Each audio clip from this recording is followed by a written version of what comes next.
Hey guys, today I'm going to talk to you about how to calculate and track your macros. So if you don't know what I'm talking about right now, if that sounds like a foreign language, then I recommend that you go back and watch my first video from this series that I'm doing on flexible dieting. In that one I explain what flexible dieting is and what macros are, or macronutrients. But I have these papers, so if I keep looking down, that's why. I just want to make sure I don't miss anything. So tracking your macros ensures that you're getting an adequate amount of protein, carbs, and fats, which ultimately assists you in reaching your desired body composition goals.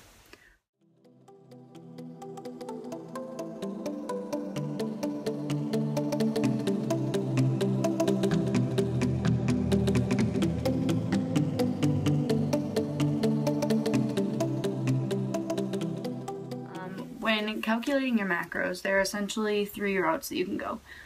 You can add, which means eating in a surplus. You can subtract, which means eating in a deficit, or you can maintain, which means eating at maintenance level, and I'll explain all of those more later. Well, first let's review that 1 gram of carbs has 4 calories, 1 gram of protein has 4 calories, and 1 gram of fat has 9 calories. So when you are counting macros, you are still counting calories, but in a more specific way.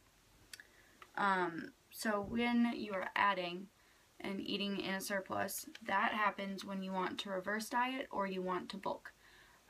When you are subtracting, that happens when you want to cut or lose fat. And then maintaining is just as it says, maintaining, or another option that just for like length sake of this video I'm not going to go into, but there's another option called recompositioning, which is essentially trying to lean down and gain body fat, but it happens in a very slow rate because those are really difficult to do at the same time. They're physiologically at odds.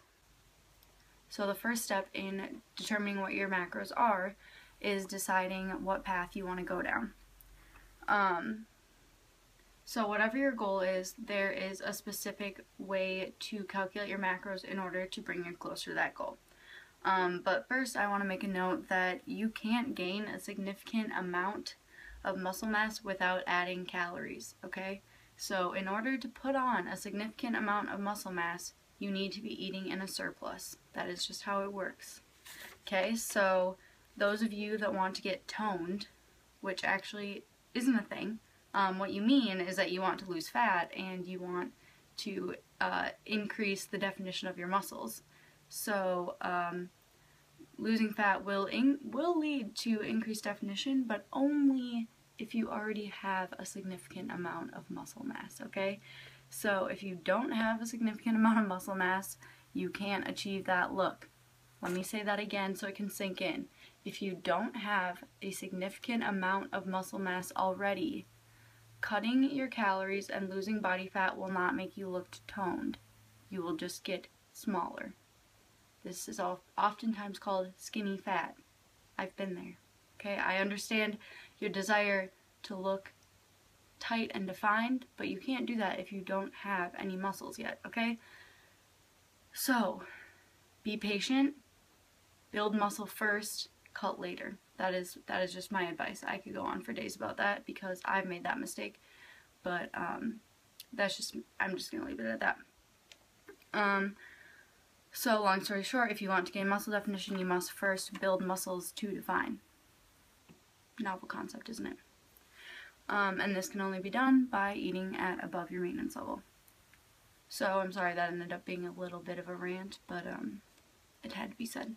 So now, here's the fun part. This is kind of like a choose your own adventure book. Please tell me that you guys read those when you were growing up, where it's like they're usually like scary stories, and it says, you know, like go to page 197 to check what's behind the shower curtain, or go to page 58 if you turn around and go into the hallway. You know what I mean? So it's like, but in this case, you are choosing if you want to build muscle or build your metabolism, which would be surplus well, not really surplus, but adding calories. And then, or if you want to go on a cut and lose fat, which will put you in a deficit. So, regardless of what adventure you choose, your first step will be calculating your basal metabolic rate, also known as your BMR. So your BMR is the total amount of calories that your body requires to maintain itself with no activity. If you're just completely sedentary, so if you laid on the couch all day long, didn't exercise, didn't walk anywhere, the amount of calories that it would take to keep you living. That's your BMR. And then you need to figure out from your BMR what your maintenance intake is based on your activity level. So what I'm going to do is link a few calculators for BMR in the description or maybe somewhere around here, and you can pick those. Generally, they give you very similar answers, but sometimes there's a bit of fluctuation, and in that case, I would say take the average, or if you see a pattern developing, just go with it, okay? So once you find your BMR, you need to calculate your maintenance level. So most of you guys watching this probably fall under the moderately active or very active category, considering most of you guys probably follow me for like fitness purposes, meaning that you work out. So I suggest that if you have more questions about like what category you fall into, that you should just look up like BMR and maintenance intake, or it's also known as total daily energy expenditure, TDEE. So look up those if you want like a more detailed scale. And but anyways, most of you will probably fall between moderately active and very active, and that means that you should multiply your BMR by a number between 1.5 and 1.8. And these are all going to be backwards once I post them on YouTube, won't it? Because I'm going left to right, but it'll go whatever. I'm sorry. You get the point. Okay, so you should multiply your BMR by a number between 1.5 and 1.8. I know that that sounds really ambiguous, and that's kind of scary to a lot of people because they want like a concrete answer of this is exactly how it should be, this is exactly the number you should be eating. But the truth is this whole process is ambiguous. I hate to break it to you, but this whole process is pretty much trial and error, starting from an educated guess. So you can speculate and, you know, microanalyze all the various factors that play into it, but you have to, in the end, you have to be patient and you have to be willing to, you know, play around with your numbers and see what works. But I promise you it gets easier, okay? So once you kind of find your maintenance and are able to, like, sit at that level, then it's a lot easier to add or subtract from there. So your intake, your maintenance intake, and your BMR are highly individualized numbers based on your, you know, your past dieting history, just your metabolism in general. Some people have really great metabolism, some people's are a little slower. Personally, I'm like in the middle / slower end, but I've built it up. And I'll go into reverse dieting in probably a different vlog because that's a whole nother story. But if you have more questions about that, you can let me know. Leave them in the comments, or just Google it. That also works too. But anyways, so these numbers will depend on previous dieting history, metabolic health, age, weight, gender, activity level. You know, all of these things matter. So I can't tell you if what you find is right, because the only way to know is by trying it and seeing what happens. Okay, so like I said, you will find your maintenance intake by multiplying your BMR by a number corresponding to your activity level. Once you get that maintenance intake, you will adjust it according to your goals. So like I said before, if your goals are to maintain or recomposition, you're going to stick to those calories every day. If you want to reverse diet, you will add very, very slowly to those calories. But like I said, I'll go into that in a different day. If you want to bulk or increase your mass significantly, then you want to be eating at a surplus. And if you want to lose body fat or cut, then you'll be eating in a deficit. So generally, it's considered safe to add or subtract anywhere between 100 and 500 calories. So that means, for example, if my maintenance level is at 2,000 calories and I want to start a slow cut, then I can go either from 1,900 or 1,500 calories. But I want to say that the goal is always to eat as much food as possible and still work towards your goal, okay? So if I can eat 250 calorie, like eat in a 250 calorie deficit and still lose weight, then I should do that rather than cutting 500 calories out and trying to be more aggressive, because doing that is not always the best way. You want to keep your metabolism healthy by decreasing slowly and decreasing in small increments.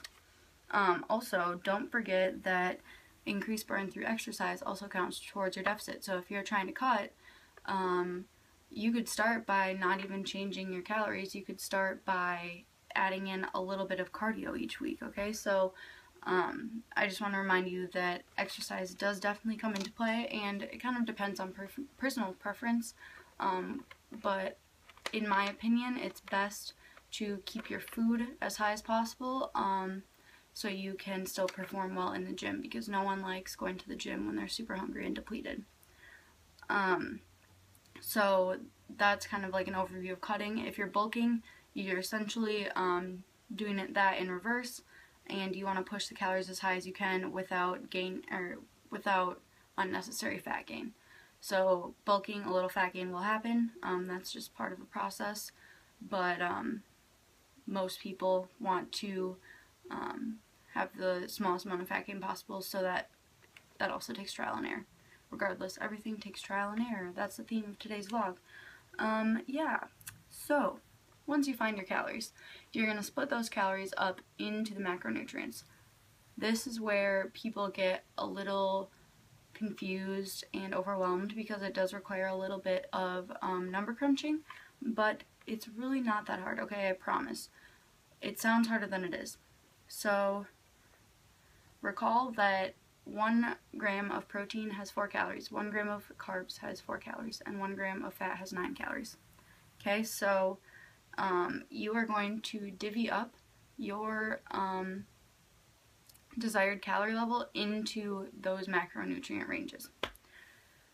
So always start with your protein intake. You want to make sure that you're hitting a sufficient level of protein depending on what your body weight is. Generally, it's recommended to eat at about 1 gram of protein per pound of body weight.